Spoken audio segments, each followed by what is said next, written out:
When people think of soap operas, most conjure up long-running daytime programs like General Hospital or Days of Our Lives. But nighttime soaps can be just as delicious, and one of the most successful of all time is Dynasty. We were treated with 220 episodes of the trials and tribulations of two feuding families, the Carringtons and the Colbys, both oil-lucrative households located in Denver, Colorado. The show revolved around the Carringtons, led by the patriarch John Forsythe. After a modest 19th placing in ratings its first year, Season 2 saw a huge bump in viewers, landing number 5 of all the networks, right behind the mustache of Magnum P.I. Dynasty regularly competed against fellow primetime soap Dallas, and by spring 1985, Dynasty was the #1 show in the US. I'm your host, Nostalgic Nick from Do You Remember? And today we're taking a look back at the cast of Dynasty and what the Carringtons and Colbys got into after the awesome 80s. If you enjoy this video, please give it a thumbs up and consider subscribing to catch all of our throwback videos.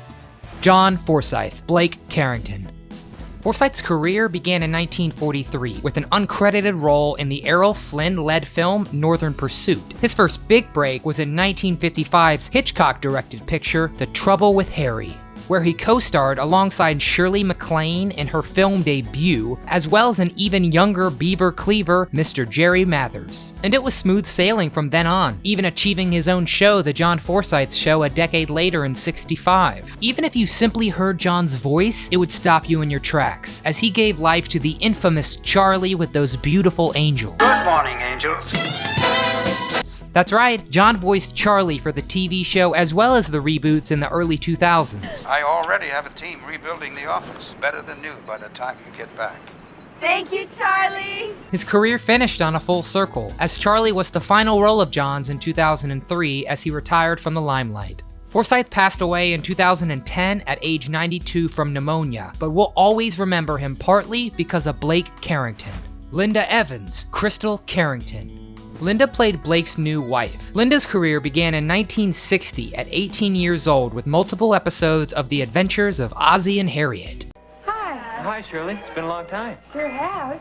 What happened to the braces on your teeth? Her first break was a doubly big one, in that she was a series staple in the western titled Big Valley, where she got to act alongside the $6 million man, Mr. Lee Majors. Following Dynasty, the oil reserve had dried up, along with it, her string of successes. Linda decided to retire in 1997 because, as she put it, after Dynasty, I wanted a reality check. I wanted to get in touch with real life. So Linda moved to Washington State and mixed things up, literally, as she began getting involved in the culinary arts, even going as far as competing on Gordon Ramsay's competitive TV show Hell's Kitchen in 2009. The winner of Hell's Kitchen 2009 is... It's Linda!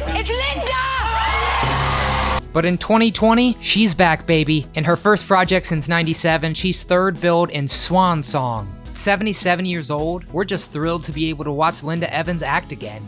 Joan Collins, Alexis Carrington.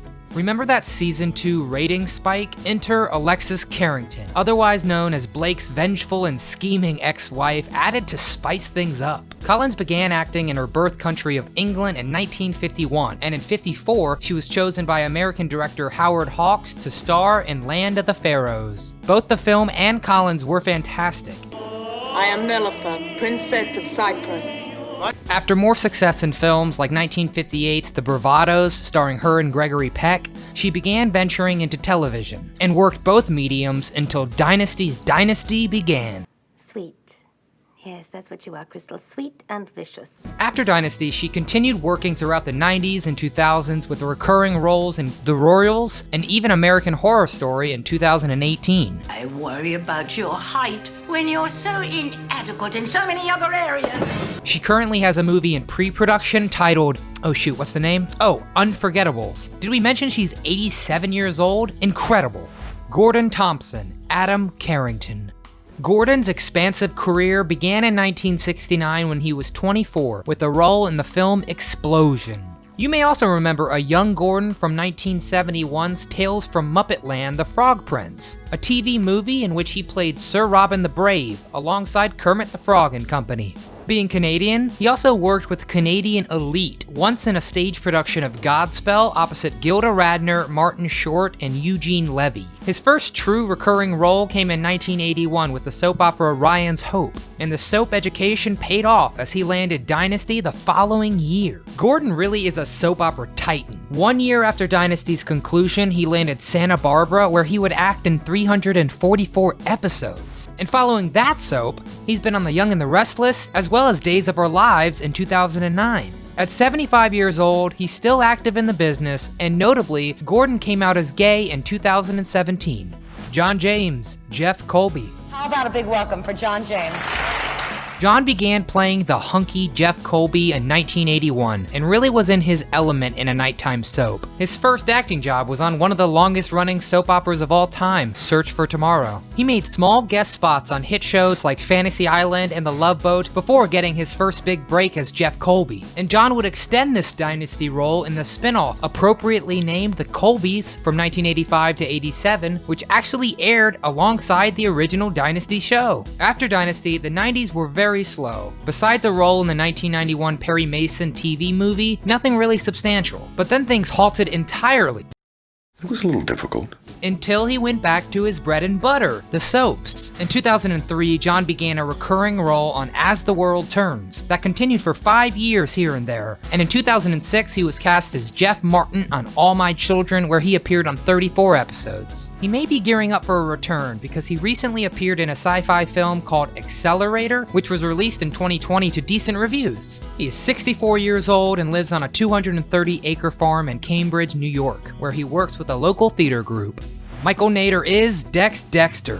Nader joined the show in 1983, but he was out in the sun making pictures 2 decades before that, as he was in several of the Beach Party films. Although the 60s were blazing hot, things cooled off until the 80s brought Dynasty. Post-Dynasty, he appeared in 1991's The Flash, and he was cast on the daytime drama All My Children, for which he would enjoy 10 years of work before an arrest changed everything.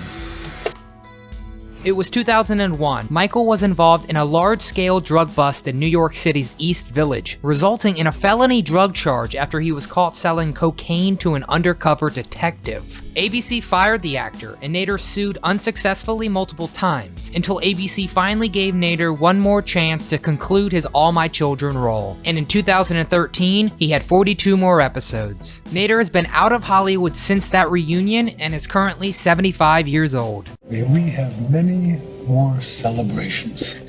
Jack Coleman, Stephen Carrington. Coleman took over the role of Stephen Carrington after 2 seasons, and Dynasty showrunners plucked him from another soap, as he was already on Days of Our Lives the previous year. Jack has worked constantly since. His biggest role since a Carrington was in 2006 in the NBC hit show Heroes. He was also very funny joining the cast of The Office as Angela's pretty obviously gay husband. We last saw him in the 2019 film Rattlesnakes, but television guest spots are aplenty for the actor, and I'm sure we'll be seeing the 62-year-old Coleman in another hit show soon. That's going to be good. Heather Locklear, Sammy Jo Carrington. Not many people get 1 recurring role on a hit TV show. 2 is incredible. 2 filming at the same time is even more incredible, and that's what Heather Locklear did. You don't think it's too revealing, do you? Oh, no, not at all. Locklear hit the scene in 1980, and by 81, she was a regular in the Shatner-led TJ Hooker, as well as our Sammy Jo in Dynasty. These, along with roles in The Love Boat and Fantasy Island, made Heather one of the most popular TV actresses in the 1980s. Garth, it's Heather Locklear. And she's signaling to us, there is a God. Heather be thy name. She followed up her role as Krystle's vixen of a niece by playing the rebel Amanda on Melrose Place. And following that was Spin City with Michael J. Fox, and it appeared that she could do no wrong. Sadly, shaky personal relationships and substance abuse began to affect her career in 2009. These troubles would follow her all the way to 2018, when she was arrested again for 2 misdemeanor counts of battery. Following that release, she was hospitalized in a suspected case of an overdose. Locklear has since become sober, and recently got engaged to her high school sweetheart. At 59 years old, we're sure glad Heather is sober, happy, and working. Pamela Sue Martin, Fallon Carrington Colby. Pamela started her career soaking from success, being part of the 1972 hit film The Poseidon Adventure. Many people remember her specifically from the Hardy Boys' Nancy Drew mysteries, as she played Nancy Drew alongside two of the biggest stars of the time, Sean Cassidy and Parker Stevenson. Pamela was part of Dynasty until 1984, when she left the show on her own accord, and after parting ways with the Colbys, she made appearances on several series like Strong Medicine, That 70s Show, and even hosted Saturday Night Live in 1985. And if you missed our top 10 sketches from the original SNL cast, we got that video too. Check it out after this one. We last saw Pamela in a respectful cameo of sorts, with one episode in the 2019 version of the Nancy Drew series. At 67 years old, I don't think we've seen the last of her. If this cast rewind makes you miss Dynasty, you can check out the revival that's over on the CW network. So tell us, who was your favorite character on Dynasty? Do you remember a specific episode that had you on the edge of your seat? Let us know in the comments. And if you enjoyed this throwback of the Carrington-Colby rivalry, it really would mean the world to us if you liked this video. And please subscribe to our channel so you won't miss a single video that we premiere. From all of us here at Do You Remember, thanks for watching.